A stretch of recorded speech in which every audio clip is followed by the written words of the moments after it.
Hey, everybody, this is Jonathan Ogden, and you're listening to the What's Bruin Show. Hey, Bruin fans, this is David Singleton, and you're listening to the What's Bruin Show. Go Bruins. Hey, this is Wayne Cook, and you're listening to What's Bruin Show. Hey, guys, it's Chris Johnson, UCLA national champion. I need y'all to listen to the What's Bruin Show. These dudes are off the hook. This is Maurice Jones-Drew, and you're listening to the What's Bruin Show.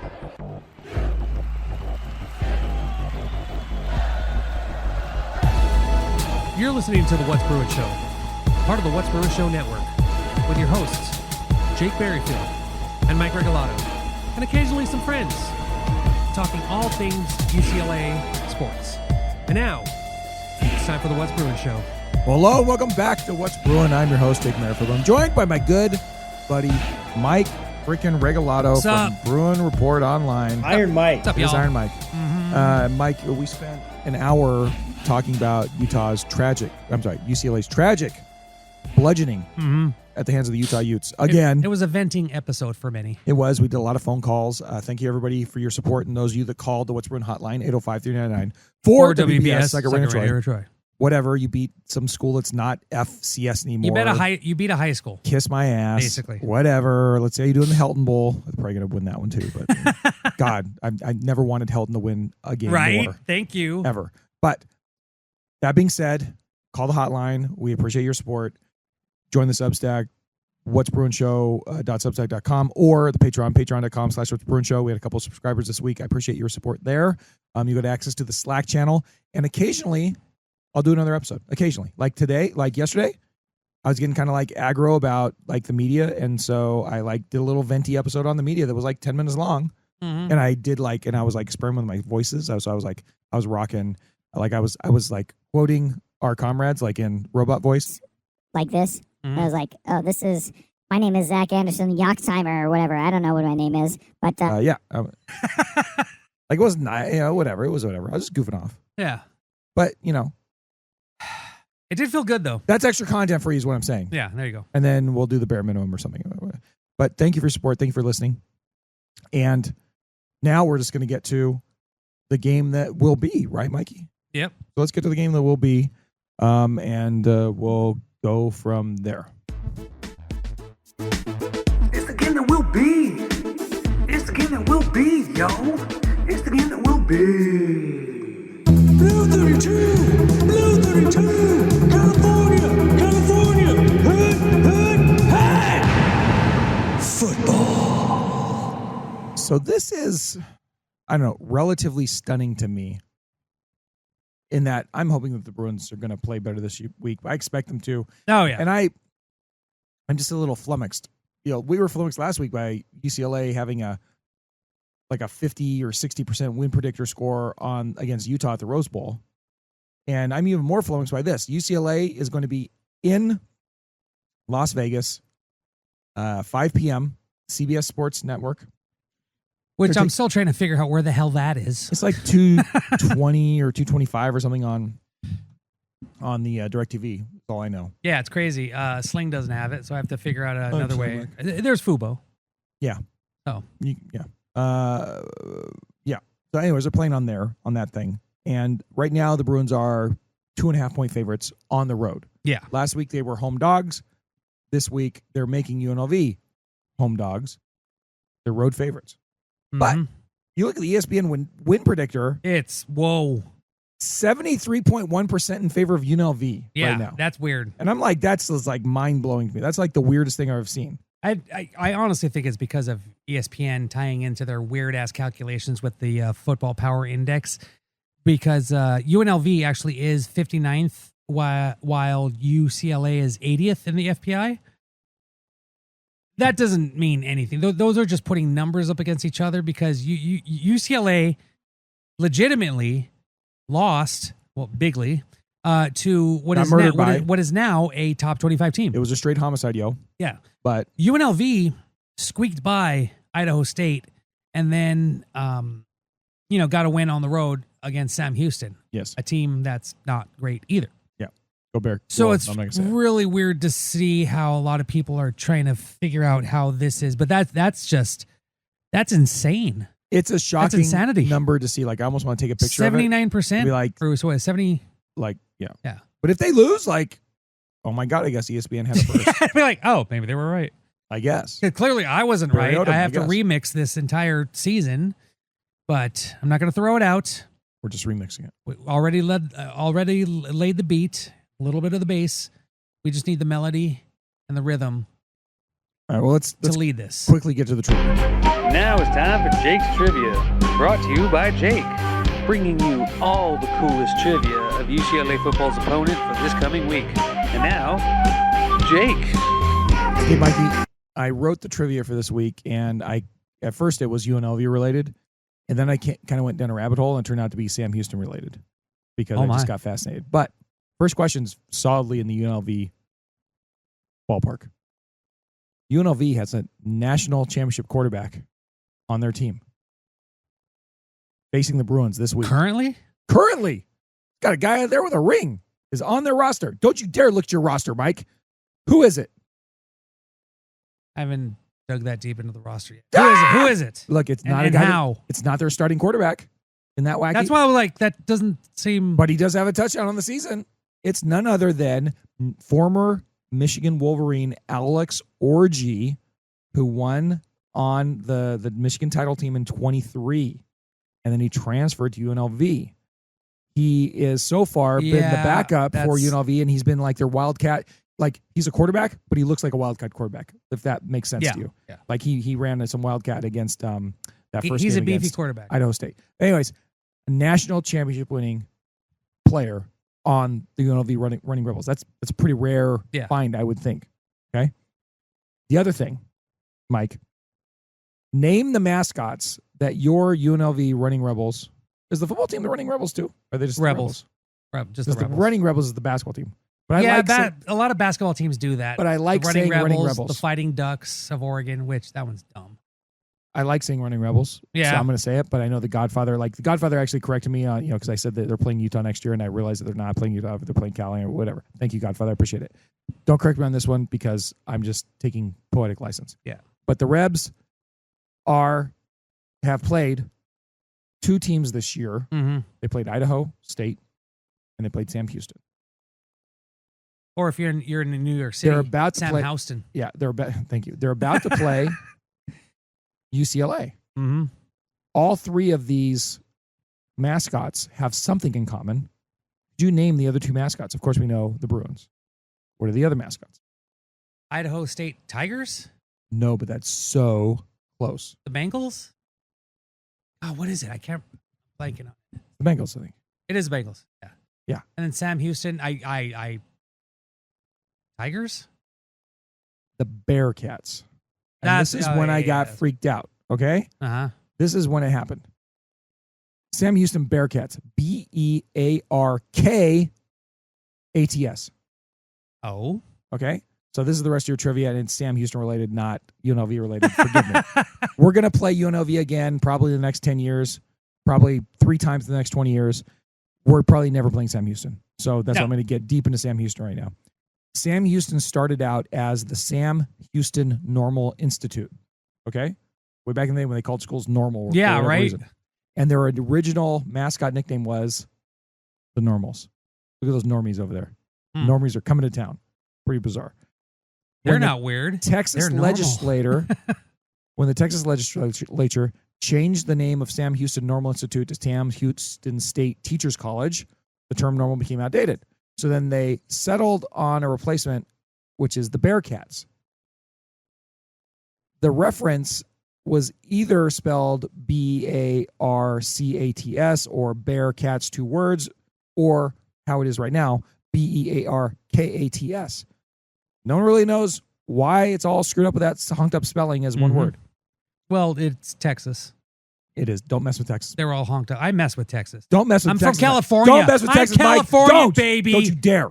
California. Lone Star State. Weather Let's sucks. go. Anyways. Texas sucks. Shut up, Mike. It's doubtful that the Bearcat nickname came from what an actual Bearcat is. Do you know what a Bearcat is? The love child of a bear. It's a kinkajou. You ever seen a kinkajou? Really? It's a little tiny, cute little. That's a bearcat animal thing. Oh yeah. no, I know the kinkajou. Yeah, it like and it's that's like a bearcat. Probably not that. It probably came from the expression not from being a king of true. Probably came from a popular local expression at the time, which was tough as a bear cat, which I don't know what they were referencing either. It's just like so random, right? But since then, the animal in the saying was thought they're thinking it's more of a mythical creature, you know, like a dragon, Like the Nittany lion? or what's the mythical creature from Napoleon Dynamite? A liger. A liger. Yeah, exactly. Like a liger. So That's they're real though. yeah, I know, but They're bred for their powers. a couple more little tidbits about this Bearcat thing because I loved it. In 1986, Mhm. they introduced Samantha Bearcat, and she lasted for about 19 years. Okay, she was a non-costume character, which I don't know how that works. The actual Bearcat costume, it looks pretty cool. It looks kind of like a weird like the Cat in the Hat sort of looking thing, only orange, only bright orange with no hat. Nice. Samantha appeared in costume along with Sammy Bearcat, who I guess is the guy. Cindy Coe played Samantha from 89 to 90 and brought a whole new look to Samantha's costume when her mom made custom outfits like a homecoming dress or an old-fashioned bikini or other things like that. Whoa. Since then, those clothes, now defunct Samantha Bearcat, have been donated for whatever reason Oh, so a Texas school suppressed a woman? to the Florida Gators Wow. mascot team. Who knew? Okay, easy over there, pal. Easy over there. Anyways, Texas. but all the clothes end up in Florida. An even better Yes, state, that's right? what- An even better state, Oh, right, dear Mike? God. God. God. Then the last thing. This is just ridiculous. Mike, there was a thing called not the Bearcat, not Sammy Bearcat, the Aircat, AIRKAT. Oh, that's kind of cool. Aircat is an inflatable costume version of Sammy, which appeared in the mid-2000s. Although the costume has since been retired, it is still in a container somewhere on school grounds. So, like, So they don't isn't that know. a random fact? So, whoever Sam Houston's rival is, I forgot who it is. It's some other school that is in Texas. Texas sucks state university. They should go and steal the Aircat and do fun things with it. Anyways, yeah. So the mascots that Can you imagine UNLV they has played- find it and then start their own realtor company called Aircat B&B? That's actually brilliant, Damn, Mike. that's- That's actually. I'm picking up what you're putting down. All right, there's your trivia. So, with that being said, let's get this. That was matchup. awesome. That was bad. I hope you enjoyed that. We're here to bring some fun. Mike, Texas sucks. What? stop it. Have you ever even been there? I landed in Dallas and I could not get out of there quick enough. You're, Connecting- number one, you're connecting rather with the flight. goddamn mic again. Sorry. I'm gonna tie your fucking hands to the table. Good luck with that. Mr. ADHD over here. I know, right? I need to be I'm gonna secure the mic. I'm fondling something. gonna get you one of these. Okay, fondle something. I'm gonna get you one of those toys. Right. Yeah, bring one back from work. I just finished my beer. I need something else. Anyway, sorry. All right, stop. Okay, so they're taking on UNLV. Mm-hmm. Okay, I had a question for you. Now I'm kind of losing my train of thought. Sam but- Boyd State. Yeah. Stadium. Yeah, but it's not there. Sorry, no. It's at Allegiant, right? Yeah, no, they're playing at Allegiant. Yeah, the only time UCLA played at Sam Boyd State, 2015. We were there. We were there. It was Yeah, awesome. that was the And then second that year cool we did a. Poker themed carpet. That was awesome. Yeah. And it's just weird going to other stadiums, especially those that are considerably smaller than the Rose Bowl, because where we were what 10 rows up, and we could still yell at the UCLA players, say, "Hey, what's up?" I think we did. And, think we hey, did. good job, blah blah blah. And a couple times they looked back, and I was like, It was "Oh fun. shit, he heard us." That's awesome. It was super fun. Yeah. All right. Anyways, they're going to be at this game taking on UNLV. When I watch UNLV against Idaho State, these are the things that kind of occurred to me. Okay, and this is a game against Idaho State that they won the game, but they won it 38-31. Okay, and when they won that game 38-31, they were a 30.5-point favorite in this game. Yeah. That they won 38-31. So just keep that in mind. everybody is like, every Trojan fan is strutting around town this week going, look at what we did to Mo State. Look what we did to Mo State. Oh, gee whiz. Oh, look at that. Look at that. Look at that. You were supposed to do that, dickhead. Okay? If you did, if you didn't, people would be worried. Yeah. So that's the game that UNLV played against Idaho State. Okay? In that game against Idaho State was able to run on them in gashes. This is why I'm thinking this is a good opportunity for the UCLA line, running backs, Jet, Berger, et al., to get off the schneid. Because if Idaho State can run on them, God help us if the Bruins can't run on them, right? This is all projecting. This is one of those things where it's like, if they can't do it, then this is a giant warning sign, like, sound the alarms, it's trouble. Yeah. But I'm expecting they will be able to. Yeah. That's the first thing. The second thing is, Idaho State got up on top of them pretty quick with a trick play. They ran it was like a option throwback, and they scored like a 35-yard touchdown. That was kind of a trick, gimmicky play. They went up 10-0. But the rest of that game wasn't trick plays, buddy. They were completing passes. They were running the ball. They were tackling UNLV. They were running hard. And they were in that game the entire goddamn time. Yeah. Idaho State goes up 10-0. But they also have, and then UNLV comes back and takes the lead. They have a chance to take the lead in the third, but their quarterback who threw 3 interceptions throws an interception in the end zone. Then they tie the game at 24 late in the third quarter with a huge touchdown pass that came off of misdirection, wasn't a trick play. Then they take the lead in the fourth, 31-24. Yeah. They were 30.5-point underdogs, dude. Okay? And so you want to talk about how bad a team can look in game one? Well, look at UNLV. Yeah. And somehow they're still the 60th team in the FBI, and somehow they're still, I'm not saying they don't have any chance to beat the Bruins. What I'm saying is they looked every bit as shitty as UCLA in game one, and I would say even more so. Way worse. I'll push back a little. Well, explain why. Because, the Bruins were an underdog in their game, and they got throttled.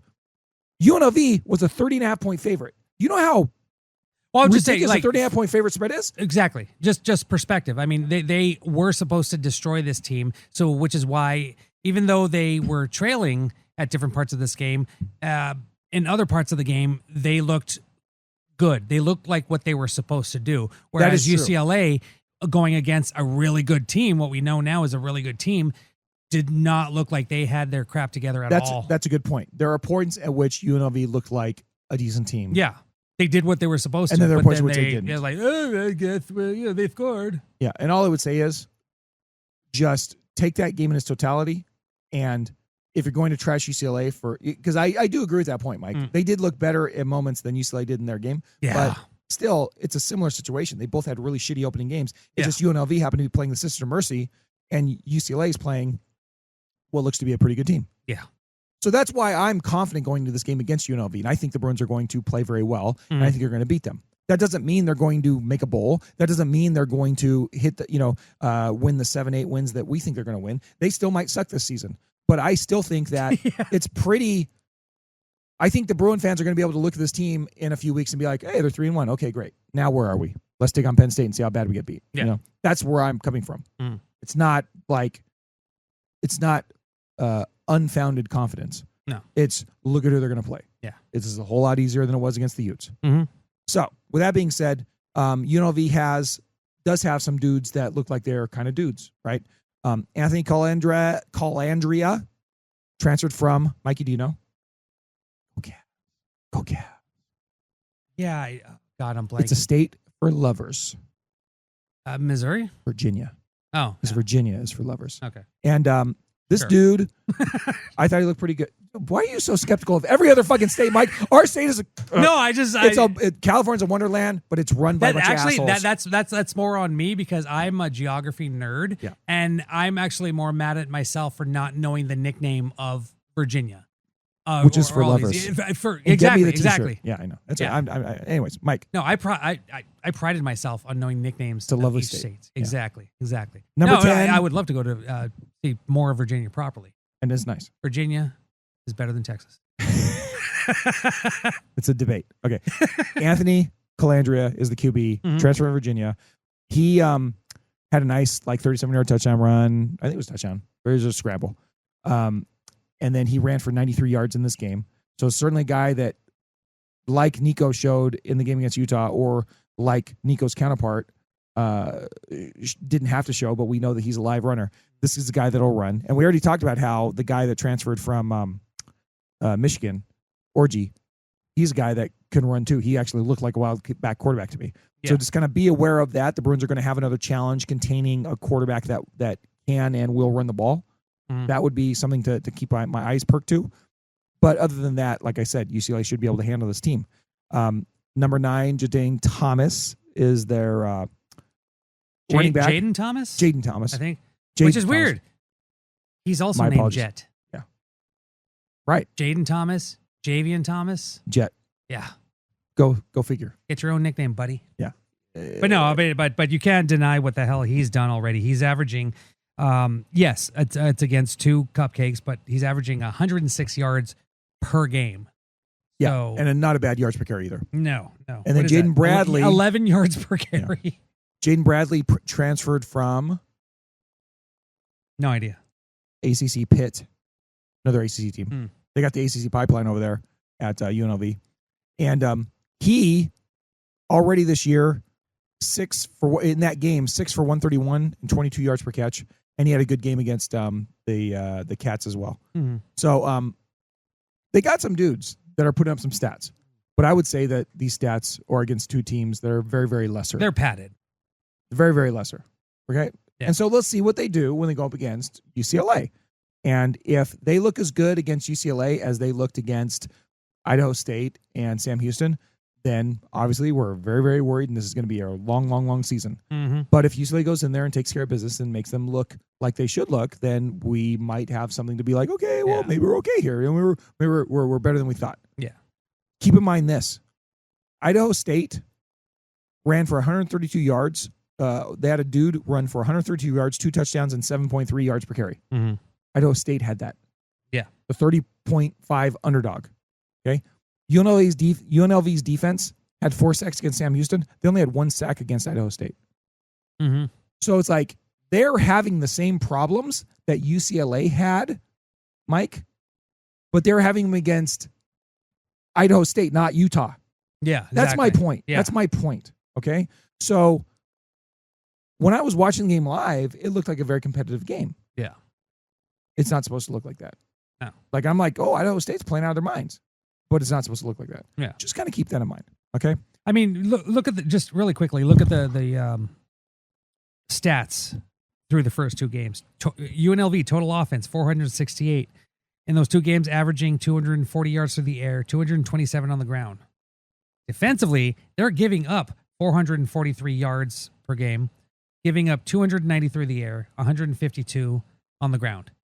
Not a great defense. Pretty impressive offense, and I believe that's what has powered them through the first 2 games.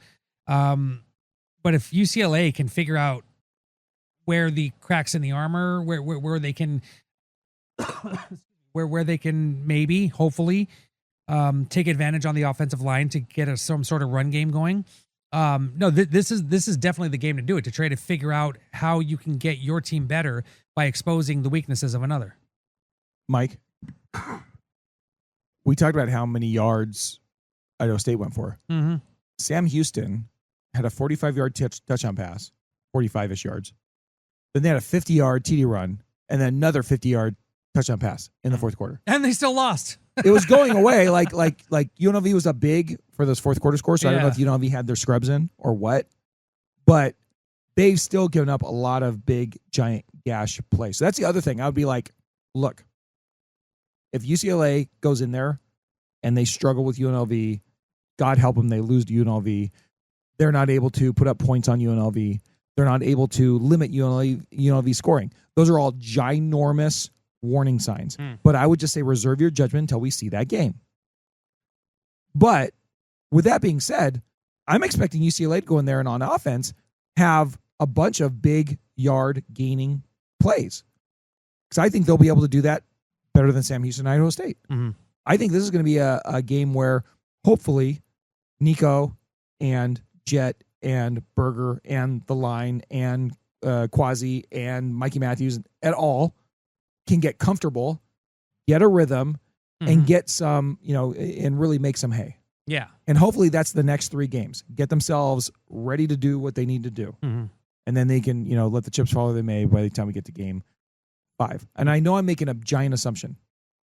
And that assumption is they're going to win the next 3 games. Yeah.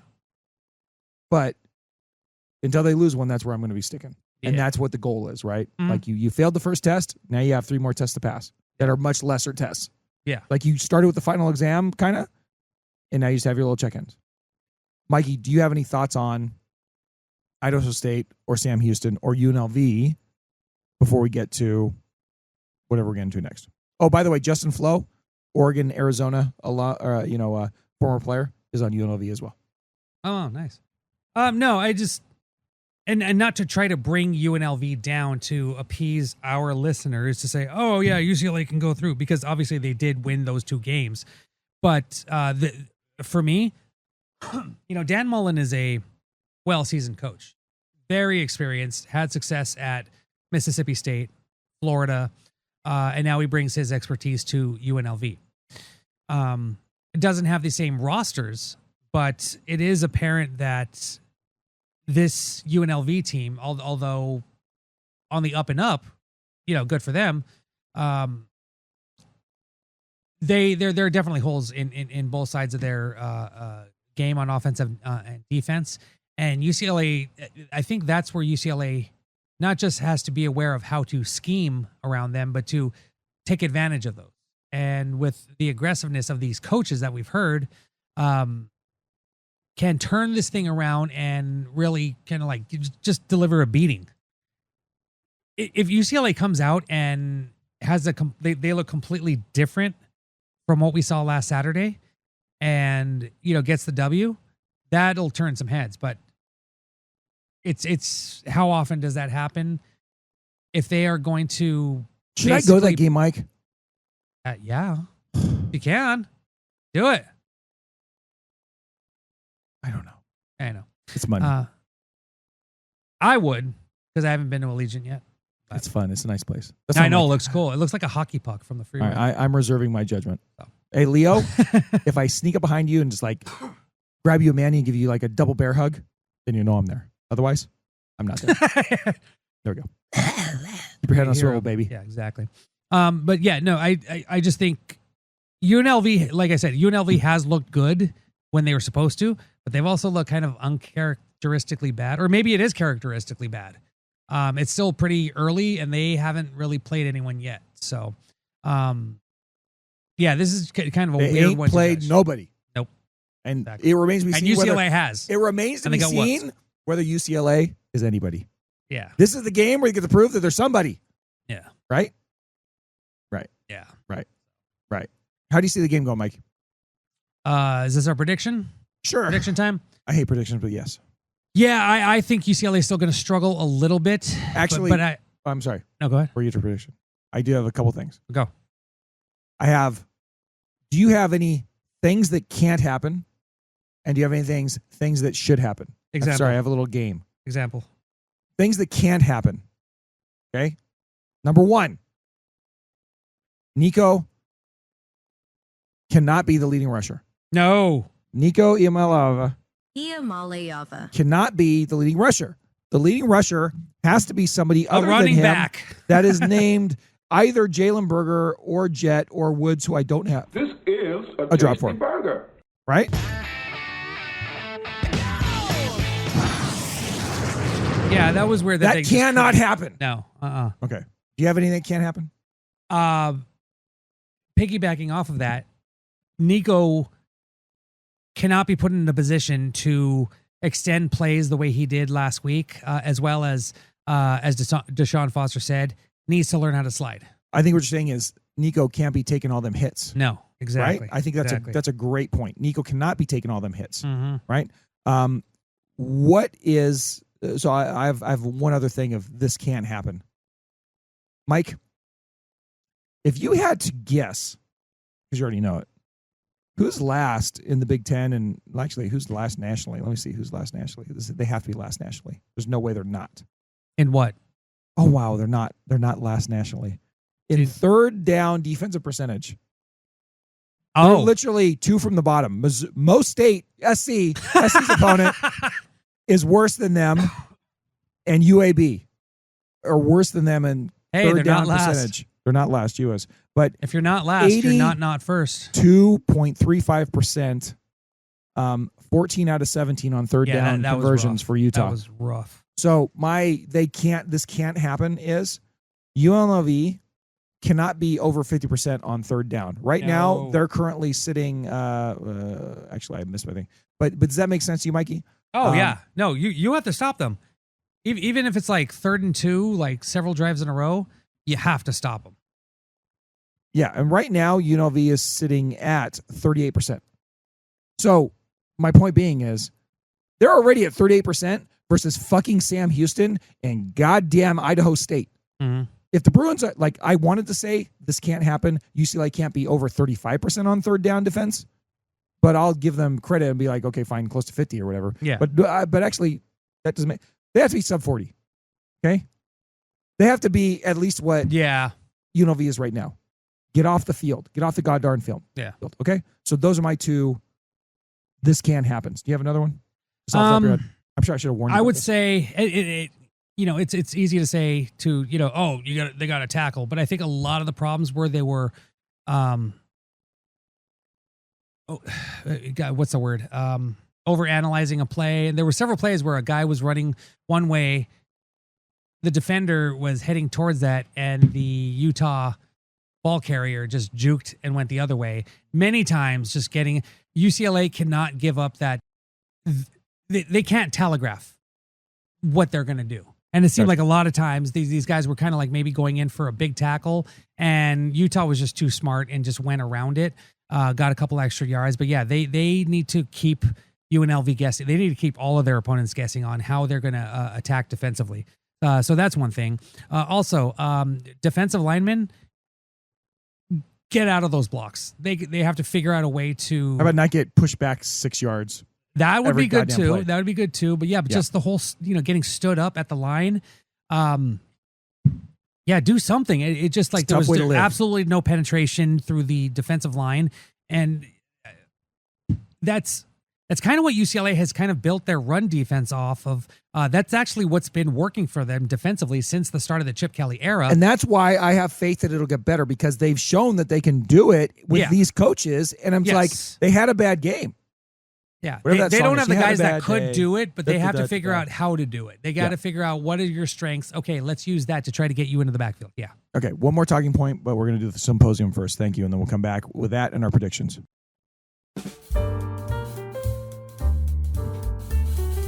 Do you think we drink too much? No, we don't drink too much. Men face reality, women don't. That's why men need to drink. I hate it when podcasters talk about what they're drinking. What else am I gonna drink, Bob? A fucking Fresca? No, we're not having Frescas tonight, but we're having a little bit of comfort food. It's the What's Bruin Show on the What's Bruin Show Network. It's the What's Bruin Symposium, conversation over drinks. Mm-hmm. And Mikey's here with me in the What's Bruin studio. And right when you got here, Mikey, I made some dinner. Mm-hmm. It was, my great-great-great-grandmother's recipe out on the Bywater. Of course, many generations, New Orleanians in my family. It's not actually true. Of Merrifields. Yeah. Actually, on the bayou. I went to New Orleans for the first time about 10 years ago, and I stole the recipe from Mr. B's Bistro. But it's my barbecue shrimp recipe. Yeah, you offered me some, and damn. Was it good, Mike? Yeah, that sauce I'm glad you alone. enjoyed it. I'm glad you Obviously. enjoyed it. Yeah, that sauce is very addictive.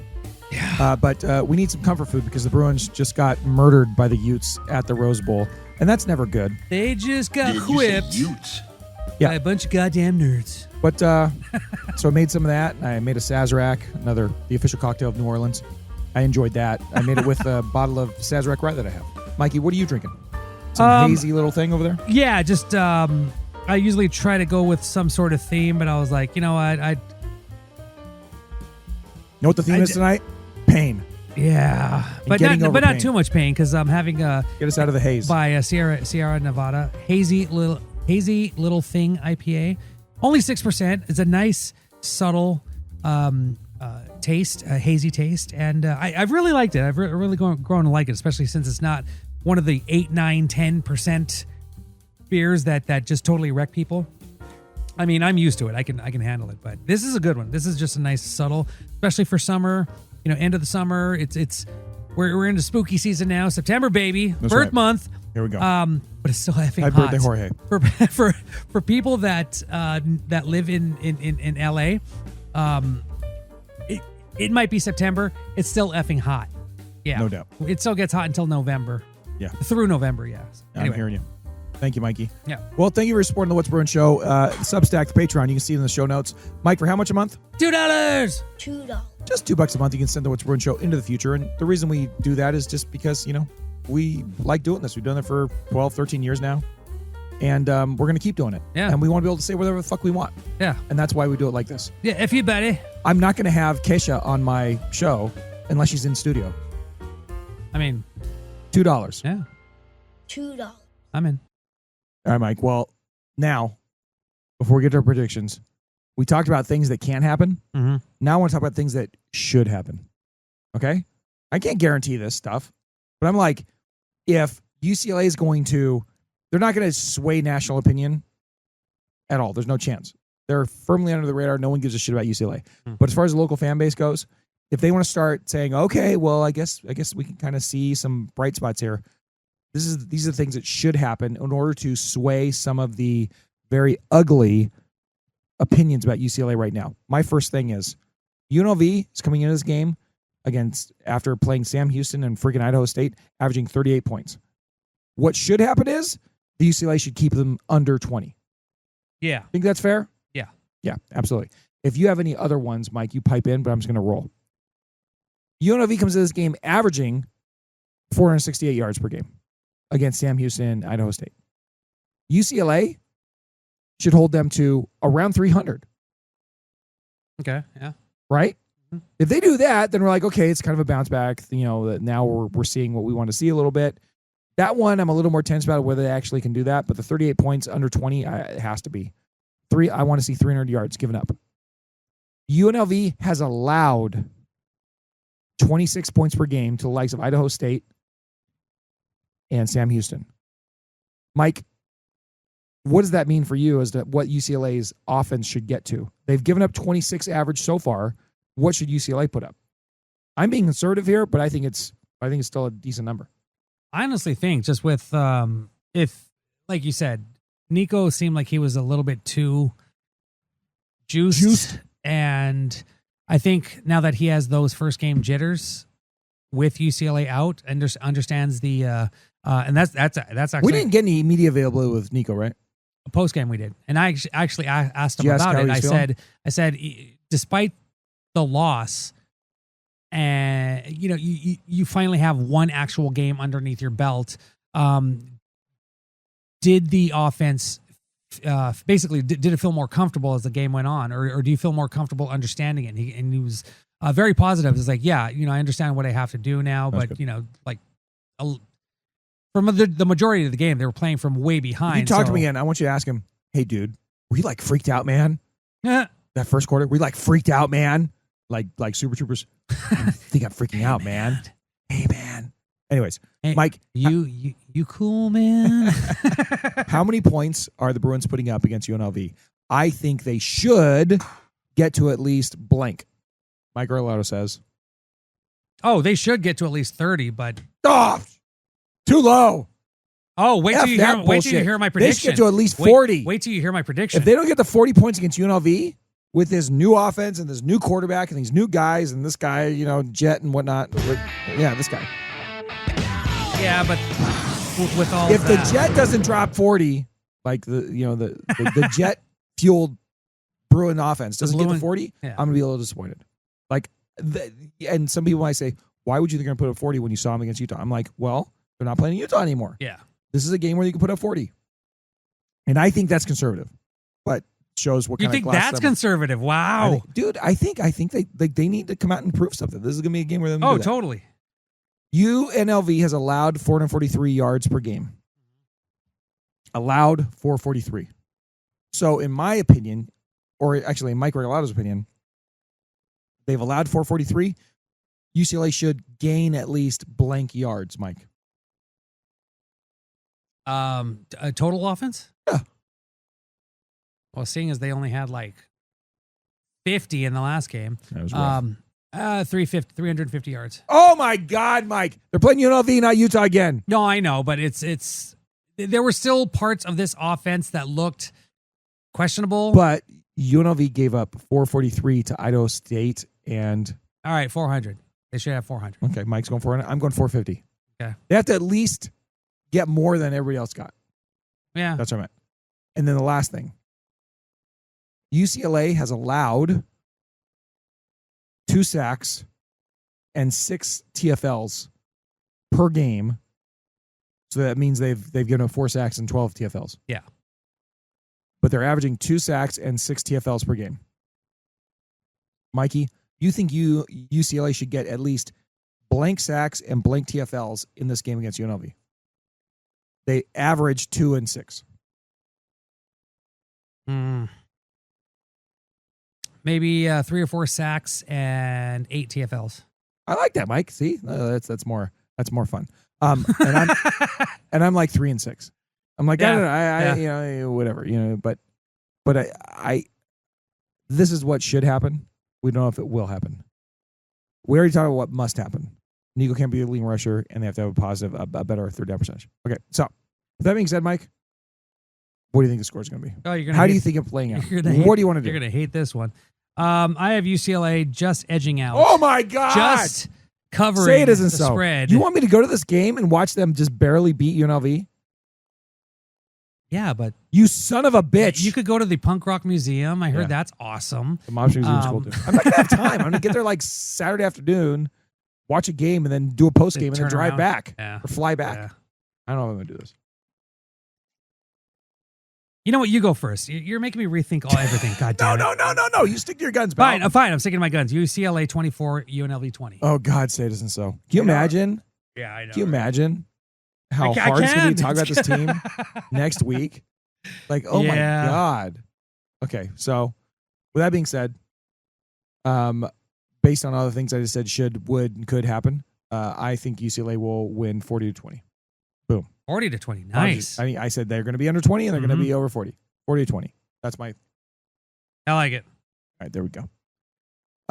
Mike, do you have what's that? I want to change mine now. So you dare change it? No. I'm sticking with it. 24-20. All right. Do we have anything else to say about this stupid game? No. Or about this goddamn team that we do all this for whatever reason? I don't know. Just because we're sick of it. Leo and Carrie and Nancy listen. Yeah, we do it for them. Hi, Dave. All right. What's brewing with you? You ask me. What's brewing with me? Yeah. What's brewing with you? What's brewing with me? What's brewing with you? Mikey, what's wrong with you? I had a long weekend, 4-day weekend. I had Friday off as well as Labor Day. And what did I do? So Friday I did nothing. The kids still had school. So yeah, I just kind of like cleaned up, got it ready because we were having a big old weekend. I mean, I had the game on Saturday, Sunday. We went out to the beach. Sunday night I had a really good conversation on my radio show, the Big Disco, with this band, the lead singer of this band called Of Rituals. I thought I was just interviewing the lead singer of this goth dark wave band, but this guy Jonathan Blood Wolf Lopez is also a documentarian. And we got into his work, trying to do documentary interviewing tribes, mostly around like the Western United States. And then Sunday, I lounged around, but then I had to go to football practice Monday night, so I didn't really, get the Labor Day experience. But it was nice to, get out to Westwood in 20 minutes because there was absolutely no traffic, so that was good. That is good. But yeah, that was about it. Not much. Just kind of like hung out with the kids. They're in full swing with school, so a lot of the Friday and Saturday was just about getting their homework done and all that, and they're on top of their stuff. But yeah, that was it. We're just kind of just like low key hanging with the kiddos and just partying with them as much as you can party with underage kids. So my underage kids. Let me correct that. Oh my god, it's gonna be such a good quote. That's gonna be. I just got caught that. I was like, wow. Wait a minute. Hang on. Give me the quote again. When we like to party with.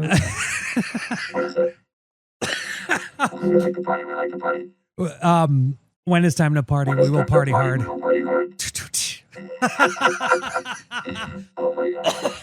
partying with my Jake was Bruin with you. Dear God. I can't wait to clip You don't it. get this on any other Bruin. I can't wait to clip it so much. podcast. Oh, I hope it's not used as evidence later. Oh my Lord. Oh, if it is, take the whole thing in context. Yeah, as we talked about earlier in this podcast. Now we're close. Don't just don't just clip one thing without giving context. Oh my Lord. Jake, what's Bruin with you? Thank you, Mike. Yeah, nice long weekend. I suppose I was all over the place. I went to Ventura. We had a nice lunch at, I think it's Eric Erickson's on the pier, which is they have a nice bar. Had a paper plane from a lovely bartender that like at noon they had all the ingredients, so it turned out nice, and we had a wonderful salad. Paper plane's a drink? That's one of the best drinks. Yeah, never heard of it. It's a great cool. drink. What is it? What is it? Equal parts Aperol, some sort of aperitif thing, like Amaro Nonino, whiskey and lemon juice. Equal parts. Nice. It's a wonderful drink. Anyways, then I had to drive out to Highland to pick up my wife, who was speaking of partying with her sister out there. That was nice. Driving out there, so it was a lot on the road. And then I came home and I made short ribs, which took like 6 hours to make, but I had to rush them at the end, so they didn't come out quite as good as I wanted, but they still tasted good. So I made short ribs and carrots that were both maple glazed with corn fritters, which actually came out pretty good. And then today I made my New Orleans comfort food, which was the shrimp and the corn. So good, Jake. That was badass. That was good. And the rice. Yeah. Thank you. I enjoyed that. So that was what my weekend was. A lot of cooking and just doing stuff around the house. So it's good. Cool. Mikey, actually, like if I were to go on this UNLV trip, which I don't think I am, but if I did, that would mean the next 4 weekends in a row I'll be gone. Because if I go to UNLV, I go to UNLV. Then after that, I'm going to Berkeley. Then after that, I'm going to San Diego. Damn. Then after that, I'm going to Vegas. Then after that, I'm going to Long Beach. So I mean, Long Beach. It's still away overnight. No, you're right. It's still away overnight. From North And Valley. by the way, when I go to Long Beach, I'm running like 14 miles. So it's like, come on now. Yeah. I mean, like I'm just saying. Damn, that's you're a all lot over the place. So I don't know. I need to like get my stamina going because that's what's going. Anywho's, thank you for listening. I do appreciate everybody that called in. I hope we get those calls throughout the season. I hope we're as excited about the Bruins' 40-20 victory over UNLV. Cross your fingers, knock on wood, as we're about their drubbing at the hands of Utah. Mm-hmm. But, whatever it is, whatever it is. Don't make up your mind about this team quite yet, although... Save it to game 2. If they don't look good after game 2, we can start drawing some conclusions, I think. But, let's save it for that list. Mikey, until next time, thank you everybody for listening. Pay your $2 for the What's Bruin Show subscription if you'd like. We appreciate your support. And Mikey, what do we say? Go Bruins. Good evening. Smoke 'em if you got 'em. That was the What's Bruin Show. Oh my God. Try us tomorrow. Same bat time, same bat channel. It's got to be in or out, Mom. In or out. Well, I need the door closed. Thank you for your cooperation. Dude, Rob, we play some ball on the West Coast. The final word is boob.